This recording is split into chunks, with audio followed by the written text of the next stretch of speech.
Chin chin.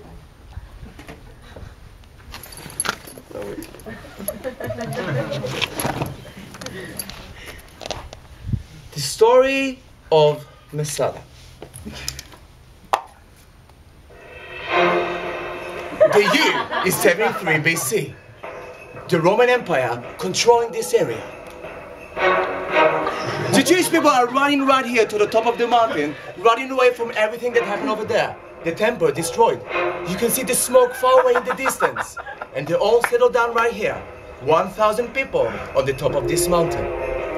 Right over there off the distance, you can see the army of the Romans coming closer.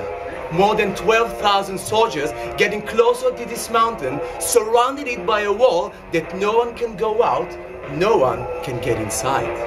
Right here on the top of the mountain, they are looking at the Romans building up the ramp.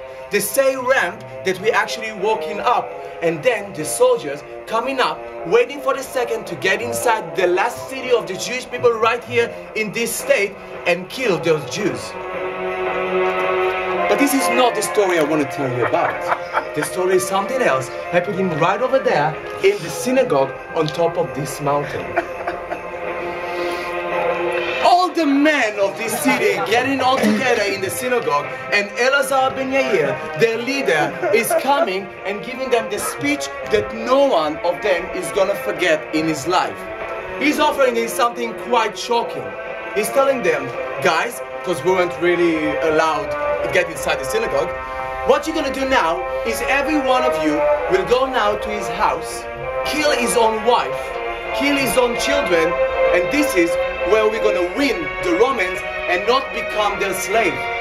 People didn't know how to react, but after a very short vote, everyone raising their up for doing this thing that's going to be remembered forever. Just from the synagogue, the story is starting. Every one of them is going to his own house, getting to his wife, giving her last hug, the wife that they actually choose to live all his life with the Jewish tradition. While he's doing her, give her the last hug, he's take the dagger and killing his own wife. Right after that, he's going to his children, tucking them back in bed, reading them last night, last story, just the last one, and while they're falling asleep, he's taking the same dagger and killing his own children. Coming back after this story, they're all getting together in the synagogue. All the men are crying, losing their wife and children, and they're having a lottery.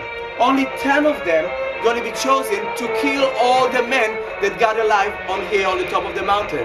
The 10 people doing a lottery, which the last one is killing everyone, going to the edge of the mountain, taking the dagger and scream as loud as he can, Masada will never fall again, taking the dagger and commit a suicide. It's silence on the mountain. The Romans don't really know what's really happening. And then the next level is coming. Right with first light, the Romans are waiting to end the story of the battles with the Jewish people. They're climbing up and it's quite silence on the mountain. They're really sure that maybe those Jewish people planning something against them. But what they see is something that they never saw with all the time they were fighting all around the Roman Empire.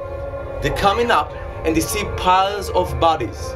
Bodies of children and women and men.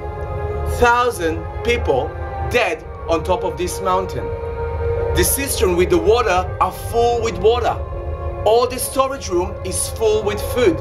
It's not that they really surrendered, this is where they choose their own end of the story.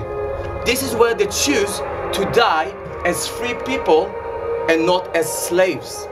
And this is what makes this story a bit more harsh in a way.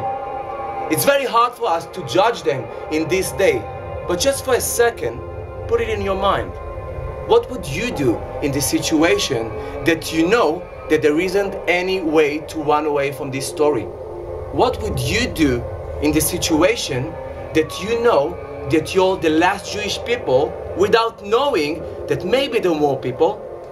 You're the only last Jewish people that got alive on the top of this mountain. What would you do? think about it for the next minutes.